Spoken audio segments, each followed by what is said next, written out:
स्वागत और नमस्कार दोस्तों, कैसे हैं आप लोग। आशा करता हूं आप सब बहुत अच्छे होंगे। तो दोस्तों, आज हम लोग देखने वाले हैं झारखंड बजट 2021-22 जो आज ही आया है। और इस पे हम देखेंगे सारी चीज़ों को, एक एक पहलू को, जो भी है इम्पोर्टेंट हमेशा की तरह। This is me Kumar Pankaj, और स्वागत करता हूं आप सबका हमारे यूट्यूब चैनल क्रैक नाउ पर। आपका हार्दिक स्वागत, हार्दिक अभिनंदन। अगर सब्सक्राइब नहीं किया हमारे दोस्त चैनल को दोस्तों आपने, तो सब्सक्राइब कर लीजिए, क्योंकि हम पढ़ाते हैं बिल्कुल फ्री। और हमारी जो इस क्लास चल रही हैं निःशुल्क हैं बिल्कुल, जेपीएससी 2021 के लिए, यानी जो 2 महीने बाद एग्ज़ाम होने वाला झारखंड पीसीएस का। उसमें मैंने आपसे वादा किया है, मैं दूंगा आपको 60+ क्वेश्चंस। बस आपको बने रहना है मेरे साथ। निःशुल्क पीडीएफ भी हम आपको प्रोवाइड कराएंगे, टेलीग्राम पे मिलेंगी पीडीएफ। तो चलिए शुरू करते हैं बिना किसी देरी के इस बजट को, जो कि आज ही पेश हुआ है, झारखंड बजट। आपको पता होगा झारखंड के वित्त मंत्री हैं डॉक्टर रामेश्वर उरांव। इन्हीं ने पेश किया ये बजट। यहाँ पे इनकी इमेज देख सकते हैं। डॉक्टर रामेश्वर उरांव हैं, ये वित्त मंत्री हैं झारखंड सरकार में। और ये हैं हेमंत सोरेन जी, जो वहाँ के चीफ मिनिस्टर हैं। इनका पहला बजट है ये डॉक्टर रामेश्वर उरांव जी के कार्यकाल में। और ये झारखंड सरकार का पहला बजट, जो नवनिर्वाचित झारखंड सरकार। तो ये पहला हम बजट देखेंगे इनका, वित्तीय वर्ष 2021-22 के लिए 91,277 करोड़ रुपए का बजट पेश किया गया है। ये आज ही पेश किया इन्होंने, झारखंड के जो वित्त मंत्री हैं डॉक्टर रामेश्वर उरांव जी। तो नाम याद रखना है आपको, अगर आप किसी वनडे एग्जाम की तैयारी करते हैं तो हो सकता है पूछ लिया जाए आपसे वित्त मंत्री का नाम, डॉक्टर रामेश्वर उरांव जी। ये आप देख पा रहे हैं यहाँ पे, इन्होंने बजट पेश किया। शिक्षा, स्वास्थ्य, ग्रामीण विकास, सड़क समेत कई योजनाओं के बेहतर क्रियान्वयन के लिए बजट में राशि आवंटित की गई। कुछ पुरानी योजनाओं को भी आगे बढ़ाया गया। देखेंगे एक एक बजट को, एक एक बात को बड़े ध्यान से, बड़ी आसानी के साथ। चलिए शुरू करते हैं। सबसे पहले देखते हैं जो सबसे महत्वपूर्ण रहता है किसानों के पक्ष में। तो किसानों की कर्ज माफ़ी के लिए 1200 करोड़ रुपए का प्रावधान किया गया है इस बजट में। आपको सिर्फ इतना ही याद रखना है। जैसा कि आप जानते हैं, मैं पढ़ाता हूँ पॉइंट टू पॉइंट, एक एक चीज़ को, ज़्यादा इधर उधर की बातें मैं रखता नहीं हूँ। क्योंकि पीसीएस जैसे एग्ज़ाम या वनडे एग्ज़ाम्स में ज़्यादा चीज़ें पूछता ही नहीं है। वो सीधा आपसे अमाउंट पूछेगा, योजना का नाम पूछेगा। इससे ज़्यादा चक्कर में नहीं पड़ना है कि इसका क्या है, कैसे है, कौन सी मशीनरी यूज होगी, ये सब नहीं पूछता कभी भी। प्रीवियस ईयर के पेपर क्वेश्चन उठा के देखा करिए, तो आपकी समझ बनेगी। तो एक चीज़ आप देख लीजिए, जो मिलेगा आपको बोल्ड लेटर्स में और ब्लू में, वही आपको याद रखना है। बाकी सब सेंटेंस हैं। मैं तीन कैटेगरी में डिवाइड करता हूं। एक में जो रहता है ब्लू से हाईलाइट, तो ये तो आपको बिल्कुल रट जाना है। एक होता है ब्लैक से बोल्ड लेटर में, वो आपको याद रखना है। और तीसरा होता है सामान्य, जैसे का ये है, इसको आपको भूल जाना है, सिर्फ पढ़ना है। यानी दो चीज़ें पढ़नी है, ब्लू वाला तो बेहतरीन तरीके से, ब्लैक वाला आपको भूलना नहीं है, ठीक है। बाकी बहुत कम है आपको ब्लैक वाला, सारा ब्लू वाला ही मैं रखता हूं, ब्लैक वाला कम रखा हुआ है। तो कर्ज माफी के लिए 1200 करोड़ रुपए का प्रावधान है इस बजट में। याद रखना है आपको, 2021-22 का महत्वपूर्ण बजट झारखंड सरकार का, पीसीएस एग्जाम या वनडे एग्जाम्स के लिए। तो वित्तीय वर्ष 2020-21 में प्रधानमंत्री ग्रामीण सड़क योजना के तहत 2000 किलोमीटर सड़क का निर्माण हुआ, ऐसा इन्होंने कहा है। ये बात भी आपको याद रखनी है। क्वेश्चन बन सकता है कि पिछले वर्ष 2020-21 में प्रधानमंत्री ग्रामीण सड़क योजना के तहत कितनी सड़क का निर्माण हुआ, तो इन्होंने बताया बजट में 2000 किलोमीटर सड़क का हुआ है निर्माण। राज्य को 23,264 करोड़ राजस्व के तौर पर मिलने का अनुमान है। एक एक चीज़ मैं अलग अलग बता रहा हूँ, याद रखना है आपको। राजस्व जो मिलने वाला 23,264, अभी हम इसको देखेंगे राजस्व वाले पोर्शन को। ये एक दो चीज हाईलाइट करने के लिए मैंने अलग लिखी हैं, बाकी हम सारी चीजों को देखेंगे अभी आगे चल के। वित्तीय वर्ष 2021-22 में 69 एकलव्य स्कूल की स्थापना का लक्ष्य। वेरी वेरी मोस्ट इंपॉर्टेंट, याद रखना है। एकलव्य स्कूल का कॉन्सेप्ट बहुत ज्यादा चल रहा है। यही एकलव्य स्कूल का कॉन्सेप्ट हमने उत्तर प्रदेश बजट में भी देखा था और यहाँ भी देख रहे हैं। तो एकलव्य स्कूल का बहुत जोर शोर से है, हो सकता है क्वेश्चन बन जाए। 69 एकलव्य स्कूल की स्थापना की जा रही है 21-22 के बजट में, ऐसा प्रावधान किया गया है। पथ निर्माण विभाग के लिए 3,480 करोड़ रुपए का प्रावधान है, दोस्तों याद रखना है। झारखंड सरकार ने पथ निर्माण विभाग के लिए 3,480 करोड़ रुपए का प्रावधान किया है। आप देख पा रहे हैं ना, जो जो अमाउंट इंपॉर्टेंट है उन्हीं को अंडरलाइन किया हुआ है। क्वेश्चन आपको बजट से इससे बाहर मिलेगा नहीं, ठीक है। बिल्कुल आप रट लीजिए इस चीज़ को, बहुत छोटा सा बहुत महत्वपूर्ण वीडियो मैं बनाता हूँ।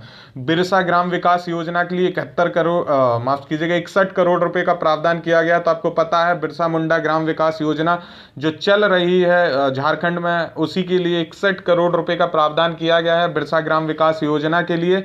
याद रखना है, महत्वपूर्ण है ये योजना। 61 करोड़ रुपए भूलना नहीं है, आपको पूछा जा सकता है।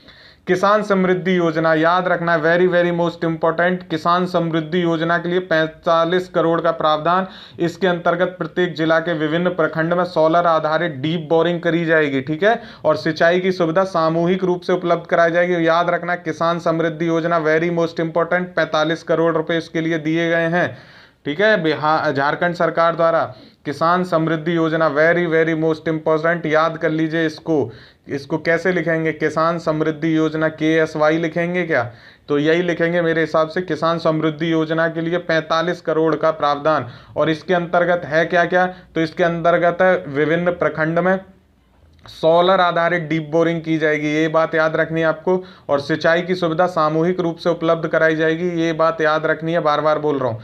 वित्तीय वर्ष 2021-22 में 3000 नए बाबा साहेब भीमराव अंबेडकर आवास निर्माण का लक्ष्य निर्धारित किया गया है।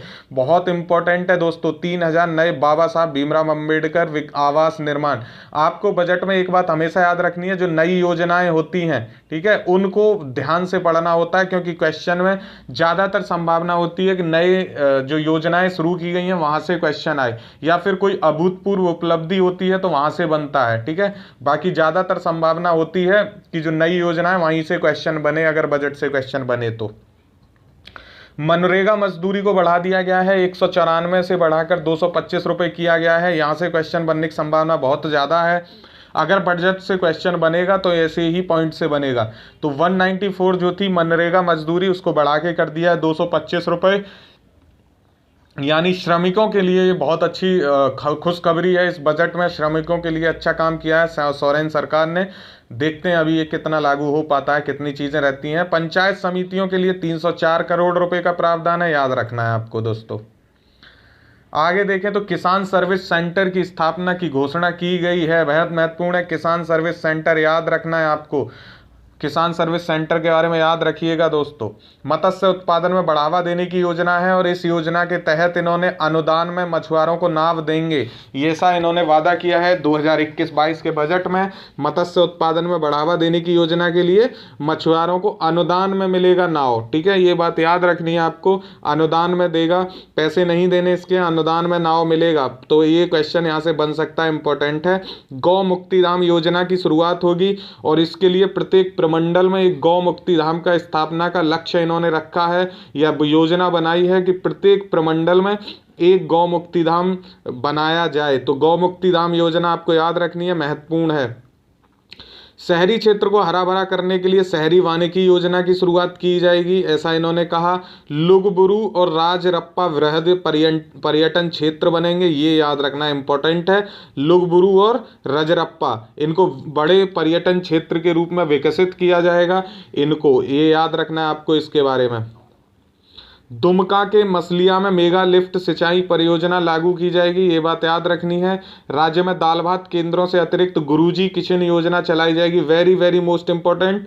ये बजट की स्पीच भी आप देखेंगे तो वहाँ पे हाईलाइट किया हुआ है गुरुजी किचन योजना को, तो हो सकता है क्वेश्चन यहाँ से बने। इसके तहत 5 रुपये में भोजन दिया जाएगा, ये अमाउंट आपको याद रखना है। गुरुजी किचन योजना पैसे से शायद ना आए, या नाम से आ सकता है कि राज्य में पहले से ही लागू दाल भात केंद्रों के अतिरिक्त कौन सी योजना चलाने की बात कही गई है, तो गुरुजी किचन योजना याद रखना है आपको ये नाम।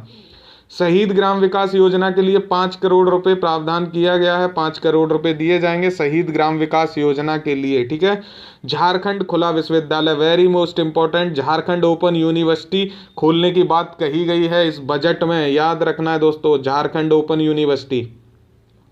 मुख्यमंत्री रोजगार सृजन योजना के तहत अनुसूचित जनजाति, अनुसूचित जाति, अल्पसंख्यक, पिछड़ा वर्ग तथा दिव्यांग युवाओं को स्वरोजगार के लिए अनुदान दिया जाएगा, ऐसी बात कही गई है। वित्त मंत्री द्वारा 2021-22 के बजट में एक नई योजना जोड़ा बैल वितरण परियोजना, ये याद रखना है, जोड़ा बैल वितरण परियोजना के अंतर्गत राज्य कीर्ति क्षेत्रों तथा गौपालकों द्वारा प्राप्त नर बाछिकाओं को बैल के रूप में तैयार किया जाएगा। बाछिकाओं मतलब जो बछड़े होते हैं उसको बाछिकाओं लिखा गया है यहाँ पे। तो ये बछड़े जो होते हैं, गाय के बछड़े जो होते हैं, लिखा हुआ बजट में बाछिकाओं ही है, मैं आपको समझाने के लिए बता रहा हूँ। जो छोटे बच्चे होते हैं उनको बछड़ा भी बोला जाता है। हमारे उत्तर प्रदेश में बछड़ा बोलते हैं, दिल्ली में बछड़ा बोलते हैं, और हर जगह अलग अलग होता है। तो यहाँ पे झारखंड में बाछिकाओं लिखा हुआ था उसमें। तो जोड़ा बैल वितरण परियोजना के अंतर्गत राज्य कीर्ति तथा गौपालकों द्वारा प्राप्त नर बाछिकाओं को बैल के रूप में तैयार किया जाएगा, ऐसा कहा गया है जोड़ा बैल वितरण परियोजना के अंतर्गत। कृषि पशुपालन के लिए 18,653 करोड़ रुपए की राशि का आवंटन किया गया है, ये बात याद रखनी है। और ये ब्लू और ब्लैक दोनों से हाईलाइटेड है, तो क्वेश्चन बनने की संभावना यहाँ से बहुत ज़्यादा है। राज्य के अंतर्गत पूर्व से संचालित गौरिया कर्मा एवं खुंटी में, ये खुंटी होगा, इसको आप सही कर लीजिएगा, खूंटी खंती हो गया, खुंटी है ये, गौरिया कर्मा एवं खुंटी में चूजा प्रजनन केंद्र की स्थापना किया जाने की बात कही गई है, याद रखना है आपको, चूजा प्रजनन केंद्र, ठीक है। कहाँ? गौरिया कर्मा एवं खुंटी, ये खुंटी है, ये आपको याद रखना है। चूजा प्रजनन केंद्र राज्य के अंतर्गत पूर्व से संचालित है ये, लेकिन चूजा प्रजनन केंद्र की स्थापना की बात कही गई है। वित्तीय वर्ष 2021-22 में नमामि गंगे परियोजना के अंतर्गत फुसरों के लिए इंटरसेप्शन एंड डायवर्जन टेक्निक पर आधारित, कौन सी टेक्निक? Interception and diversion. और कौन सी योजना में? नमामि गंगे परियोजना, याद रखना है। इस पे आधारित 15 mega litre per day sewage treatment plant योजना का कार्यान्वयन किया जाएगा, ऐसा कहा गया है नमामि गंगे परियोजना के अंतर्गत, ये बात भी आपको याद रखनी है। अच्छा, अब देख लेते हैं जो वित्त का मामला है। तो राज्य सरकार का अनुमान है कि कुल करों से सरकार को 2020-21 में 23,265.42 करोड़ रुपए की प्राप्ति होगी। वहीं गैर करों से इसके 13,500 करोड़ रहने का अनुमान है। ये 20-21 नहीं है, 21-22 है, इसको सही कर लीजिएगा, मैं पीडीएफ में इसको सही कर दूंगा। हम बजट जो देख रहे हैं 21-22 का देख रहे हैं, तो ये आपको यहाँ पे सही कर लेना है, ये मिस प्रिंट हो गया है। इसको मैं पीडीएफ जो आपको अवेलेबल कराऊंगा उसमें ये मैं करेक्ट करके दूंगा आपको, तो ये चिंता नहीं करनी है आपको। राज्य सरकार का क्या अनुमान है कि 21-22 में 23,265.42 करोड़ रुपए की प्राप्ति होगी। वहीं गैर करों से इसके 13,500 करोड़ रुपए की प्राप्ति होगी, ऐसा इन्होंने कहा। ये अभी हम आगे देखेंगे पूरा, इसके लिए मैंने स्लाइड्स बनाया हुआ है।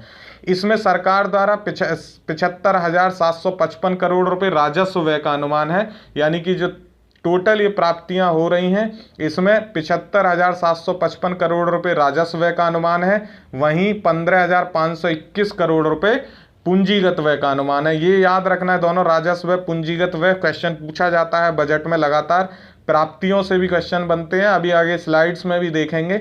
बाकी यहाँ मैंने आपको बोल्ड करके दिखाया है 75,755 करोड़ रुपए राजस्व व्यय। राजस्व व्यय क्या होता है दोस्तों? वो व्यय जिसपे ना तो कोई सरकार का कोई आधारभूत ढांचा खड़ा होता है, या तो ना तो सरकार का कोई पूंजी का निर्माण होता है, एसेट का निर्माण नहीं होता है इससे, ठीक है, ना तो पूंजी का निर्माण होता है और ना जिससे देनदारी कम होती है, वो राजस्व व्यय कहलाता है। अब इसको कैसे समझेंगे? ना तो देनदारी कम हुई, ना कोई पूंजी का आधारभूत ढांचे का निर्माण हुआ, यानी कोई पूंजीगत एसेट का कोई निर्माण नहीं हुआ है, संपत्ति का निर्माण नहीं हुआ है। तो जैसे कोई टूटी हुई सड़क है, टूटी हुई सड़क का अगर निर्माण हुआ, टूटी सड़क थी उसकी मरम्मत कराई गई, तो वो क्या है? राजस्व व्यय है। यानी कि कुछ नहीं लाभ हुआ, सरकार ने टूटी हुई सड़क थी उसका सिर्फ रिपेयर करा दिया, तो ये राजस्व व्यय में आता है, क्योंकि इससे कोई धन का लाभ नहीं हुआ, ये सिर्फ धन का वेस्ट हुआ। अगर वहीं नई सड़क बनाई होती तो उससे सरकार को लाभ होता, उससे सरकार को पैसा मिलता है, उससे टोल मिलता, या फिर उससे परिवहन में जो लोग आते जाते उससे किराया मिलता, जो सरकारी ट्रांसपोर्ट यूज होता, या फिर इससे व्यापार ही बढ़ता, तो कुछ लाभ होता नई सड़क के बनने से। लेकिन पुरानी सड़क के बनने से क्या हो रहा है? सिर्फ व्यय हो रहा है, तो वो राजस्व व्यय कहलाता है। और जो नई सड़क का कोई आधारभूत ढांचे का निर्माण होता है, जैसे कोई बिल्डिंग बना दी, सड़क बना दी, डैम बना दिया, बांध जिसको कहते हैं, तो वो कहलाती है पूंजीगत व्यय। तो पूंजीगत व्यय कितना है? 15,521 करोड़ रुपए। और राजस्व व्यय कितना है? 75,755 55 करोड़ रुपए। ये दोनों चीजें आपको याद रखनी है। वित्त मंत्री ने ग्रामीण अर्थव्यवस्था को बढ़ावा देने के लिए बजट में 18,653 करोड़ रुपए का प्रावधान किया है। ग्रामीण अर्थव्यवस्था के लिए यह बात याद रखनी है आपको, 18,653 करोड़ रुपए। राजकोषीय घाटा, जो सबसे महत्वपूर्ण चीज होती है बजट में, वो होता है राजकोषीय घाटा। 10,210 करोड़ होने का अनुमान है और ये है 2.83%। यानी जो 15वें वित्त कमीशन ने, फाइनेंस कमीशन ने, वित्त आयोग ने, 15th वित्त आयोग ने कहा था कि सभी राज्यों को अपना जो राजकोषीय घाटा है वो 2023 तक, कब तक, 2023 से 24 तक 3% करना है अपने जीडीपी के, यानी स्टेट जीडीपी के। तो इन्होंने कहा है कि राजकोषीय घाटा इनका 2.83% रहेगा 21-22 में, जो कि बहुत अच्छी बात है। अगर इतना रह पाता है तो ये अपने 3% के से कम के लक्ष्य को प्राप्त कर लेगी झारखंड सरकार। 2.83 इन्होंने अनुमान किया है। अभी तो देखते हैं क्या होता है, क्योंकि देखिए बजट क्या होता है, बजट होता है आने वाले जो साल है उसका अनुमान होता है, और जो सर्वेक्षण होता है वो पिछले वर्ष की उपलब्धियों का वर्णन होता है। तो ये अनुमान होते हैं और संशोधित अनुमान कब आएंगे, अगले साल। ठीक है, तो ये अनुमान है, अभी देखते हैं क्या होता है। कितना है राजकोषीय घाटा रहने का अनुमान, 10,210 करोड़ रुपए। ये याद रखना है आपको, 2,210.87 करोड़। ठीक है। वित्त वर्ष 2020-21 में देश के सकल घरेलू उत्पादन यानी जीडीपी 7.5% की गिरावट की तुलना में झारखंड में 6.9% की गिरावट का अनुमान है। ये याद रखना है, मोस्ट इंपॉर्टेंट है, क्वेश्चन बन सकता है कि जहां देश की जो जीडीपी है वो सकल घरेलू उत्पादन के 7.5% की गिरावट तक गई थी, वहीं इन्होंने कहा है कि झारखंड में जो जीडीपी है वो 6.9% की गिरावट का अनुमान है उसमें। और वर्ष 2021-22 में विकास दर 9.5% रहने का अनुमान है, यानी जीडीपी ग्रोथ ये कितना बता रहे हैं, 9.5% बता रहे हैं, जो कि बहुत अच्छी ग्रोथ मानी जा सकती है झारखंड सरकार के लिए। 21-22 के लिए जीडीपी ग्रोथ इन्होंने कहा है कि 9.5% रहेगी, जो कि पहले 6.9% थी। तो ठीक है, इसको इतना बढ़ाने की इनकी बात है, ये याद रखना है। अब देख लेते हैं जो सबसे महत्वपूर्ण होता है, और मैं इसको बहुत तवज्जो देता हूं क्योंकि क्वेश्चन यहां से बनता है और ये चीज समझ आनी चाहिए आपको कि रुपीज कम्स फ्रॉम, यानी रुपया कहां से आता है। इसको हिंदी में ऐसे भी लिखते हैं, रुपया आता है। और चूंकि इसमें गड़बड़ नहीं होनी चाहिए, इसलिए मैं इसको सीधे सीधे जो फाइनेंस मिनिस्ट्री जो डेटा देती है मैं वहीं से इसको उठाता हूं, इसलिए वहाँ इंग्लिश में दिया हुआ था तो मैंने इंग्लिश में ही लिया हुआ भी है। तो रुपया आता है, मैं इसको बताता हूं अब कैसे कैसे, कहां से रुपया आ रहा है, ये बड़ा ध्यान से देखिएगा। सबसे ज्यादा रुपया कहां से आ रहा है, स्टेट ओन टैक्सेस, जो अपने राज्य के खुद के कर हैं वहां से सबसे ज्यादा राज्य के खुद के कर पहले नंबर पे है 25.49%। यानी अगर 1 रुपया हम मान के चलें टोटल, तो 1 रुपये का में से 25 पैसे 49 पैसे राज्य के अपने करों के हैं। यानी सबसे ज्यादा राज्य को प्राप्ति कहां से हो रही है पैसों की, स्टेट ओन टैक्सेस, यानी कि राज्य के खुद के करों से। फिर दूसरे नंबर पे हो रही है state share of central taxes, यानी राज्यों का केंद्रीय कर हैं उनमें हिस्सा। ठीक है, केंद्रीय करों में राज्य का हिस्सा, ये दूसरे नंबर पे आएगा। पहले नंबर पे आएगा राज्य के स्वयं के कर। ये बात आपको याद रखनी है क्योंकि क्वेश्चन पूछ लिया जाता है क्रम में लगवाने को।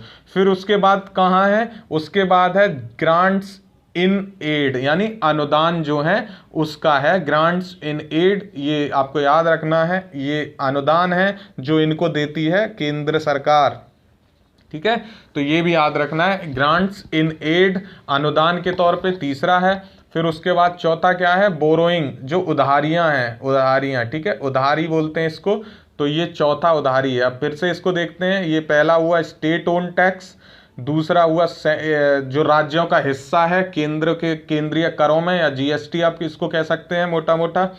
तीसरा आपका है ग्रांट्स इन एड, चौथा है आपको उधारियां, पांचवा है आपको स्टेट ओन नॉन टैक्सेस, यानी राज्य का गैर कर की जो है गैर करीय प्राप्तियां, ठीक है, गैर कर से प्राप्त प्राप्तियां हैं राज्य की, ये 5वें पे। आप टॉप 3 भी याद रख लेंगे तो काम हो जाएगा। State own taxes, state share of central taxes and grants in aid, इसको आप 3 को याद कर लीजिए, काम आपका बन जाएगा। अब देख लेते हैं रुपीज गोज टू, रुपया कहाँ जाता है, इसको हिंदी में हम लिखेंगे रुपया जाता है। मैं इसलिए लिख रहा हूँ क्योंकि हिंदी वाले हमारे चैनल पे ज़्यादा हैं, इंग्लिश वाले तो भी कम हैं। और रुपया जाता है तो कहाँ जाता है, ये देखिए क्या है बनाया हुआ है बिल्कुल अद्भुत तरीके से। इसमें बहुत ध्यान से आपको देखना पड़ेगा कि सबसे ज़्यादा रुपया कहाँ पे जा रहा है। तो मुझे जो दिख रहा है वो जा रहा सबसे ज़्यादा एजुकेशन में, शिक्षा में सबसे ज़्यादा रुपया ये खर्च कर रही है झारखंड सरकार, 14.52, यानी 1 रुपया में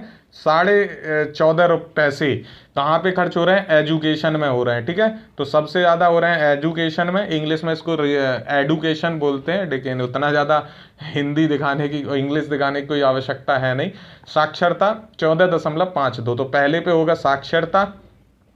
फिर दूसरे पे आपका होगा दूसरे पे है रूरल डेवलपमेंट, यानी ग्रामीण विकास। दूसरे पे ग्रामीण विकास है, ध्यान से देखिएगा, अगर मैं इसमें कहीं गड़बड़ करूं तो आप इसको एक बार क्रॉस चेक कीजिएगा, लेकिन ऐसी संभावना बहुत कम है कि गड़बड़ हो जाए, क्योंकि मैं बड़े ध्यान से आपको देखा रहा हूं।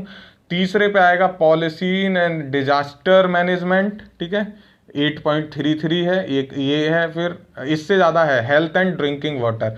तो एजुकेशन पहले पे है, यानी शिक्षा पहले पे, ग्रामीण विकास दूसरे पे, और स्वास्थ्य और जो पानी है, पीने का पानी है, स्वास्थ्य और पेयजल इसको बोलते हैं, तीसरे पे ये है, ठीक है। फिर चौथे पे आपका आएगा जो नीतियां हैं और आपदा प्रबंधन है, वो आएगा आपका चौथे पे। हालांकि आपको याद कितना करना है, 3 ही याद करने हैं, फिर भी आप चाहें तो ये चौथा भी याद कर सकते हैं, और मैं तो कहूँ आप 5वां भी देखना चाहें तो वेलफेयर एंड सोशल वेलफेयर, यानी सामाजिक जो कार्य हैं उनके लिए, ठीक है।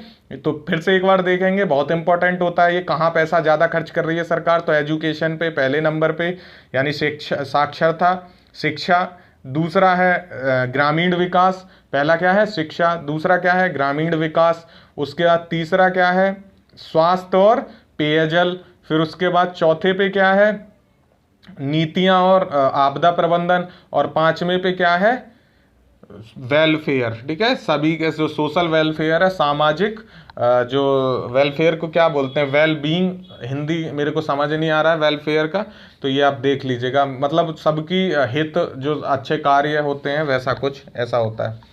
तो 2021-22 के वित्तीय लेन देन का सार जरूर देखना है, very very most important question यहाँ से आता है। तो देख लेते हैं राजस्व लेखा, यानी राजस्व आय। तो राजस्व आय कितनी हो रही है, ये हम यहाँ अनुमान देखेंगे, सिर्फ ये संशोधित हैं, इनको देखने की आवश्यकता अगर हो तो आप पीडीएफ से देख लीजिएगा। अभी हम बजट देख रहे हैं तो हम इसी को देखेंगे, पिछले साल का नहीं देखेंगे। देखना चाहो तो ये देख सकते हो, 66,952 संशोधित अनुमान है 2020-21 के बजट का। तो राजस्व आय कितनी है 76,707, और राजस्व व्यय कितना हो रहा है 75,755, ये हमने अभी देख लिया था।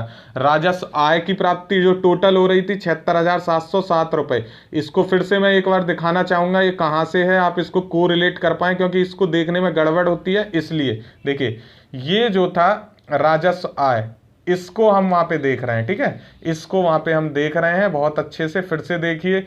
और राजस्व आय को कैसे देख रहे हैं, हम देख रहे हैं राजस्व आय की प्राप्ति कितनी हो रही है, तो 76,707 करोड़ रुपए में है, ये ध्यान रखना है आपको, 76,707 करोड़ रुपए, ये करोड़ रुपए में अमाउंट है सारा।